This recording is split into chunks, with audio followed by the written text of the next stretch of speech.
হে আমার প্রিয় সন্তান, তুমি কি কখনো নিজেকে একা মনে করেছো?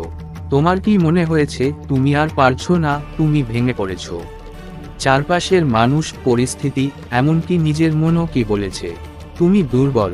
কিন্তু আজ আমি তোমাকে একটা প্রশ্ন করছি, কে বলেছে তুমি দুর্বল? তুমি দুর্বল নও, তুমি শুধু ক্লান্ত। তুমি শুধু অনেক কষ্ট সহ্য করে এসেছো, চুপচাপ, কাউকে না জানিয়ে। যে মানুষটা হাজারবার ভেঙে পড়ে আবার উঠে দাঁড়ায়, সেই দুর্বল না, সে তো একজন যোদ্ধা, কিন্তু একই সাথে সৃষ্টি, ধৈর্য আর শক্তির প্রতীক। আমার জীবন দেখো, আমি শ্মশানে থাকি, আমি বিষ পান করেছি, আমি একাকিত্বকে নিজের শক্তি বানিয়েছি। তাহলে তুমি কেন ভয় পাচ্ছ? তোমার জীবনের কষ্টগুলো, ওগুলো তোমাকে ভাঙার জন্য না, ওগুলো তোমাকে গড়ার জন্য। তুমি যখন কাঁদো, যখন রাতের অন্ধকারে একা হয়ে যাও, যখন মনে হয় সব শেষ, ঠিক তখনই আমি তোমার পাশে দাঁড়িয়ে বলি, চুপ করো না, দাঁড়িয়ে যাও।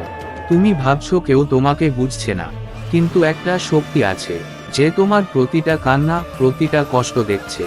আর সেই শক্তি তোমাকে দুর্বল ভাবেই না। শুনে রাখো, দুর্বল মানুষ কখনো এতটা সহ্য করতে পারে না। তুমি যে এত কিছু সহ্য করেছো, এটাই প্রমাণ তোমার ভিতরে এমন একটা শক্তি আছে যা তুমি নিজেই এখনো চিনতে পারোনি। তুমি হারোনি, তুমি শুধু একটু থেমে গেছো।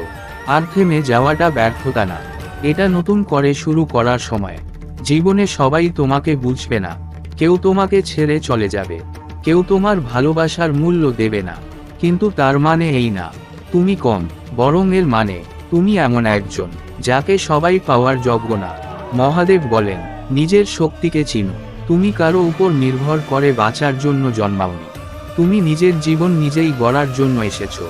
যখন সবাই ছেড়ে যাবে, তখন নিজের হাতটা নিজেই ধরো, কারণ সবচেয়ে শক্তিশালী মানুষ সেই যে একা দাঁড়াতে পারে। তোমার ভিতরে যে আগুনটা আছে, ওটা এখন হয়তো চাপা পড়ে গেছে, কিন্তু বিশ্বাস করো, একদিন সেই আগুনই তোমাকে এমন জায়গায় নিয়ে যাবে যেখানে আজ তুমি কল্পনাও করতে পারছো না। তাই নিজেকে ছোট ভাবা বন্ধ করো। তুমি ভালোবাসা দিয়েছো বিনা শর্তে, তুমি কেয়ার করেছো নিজেকে ভুলে গিয়ে, কিন্তু বদলে কি পেয়েছো?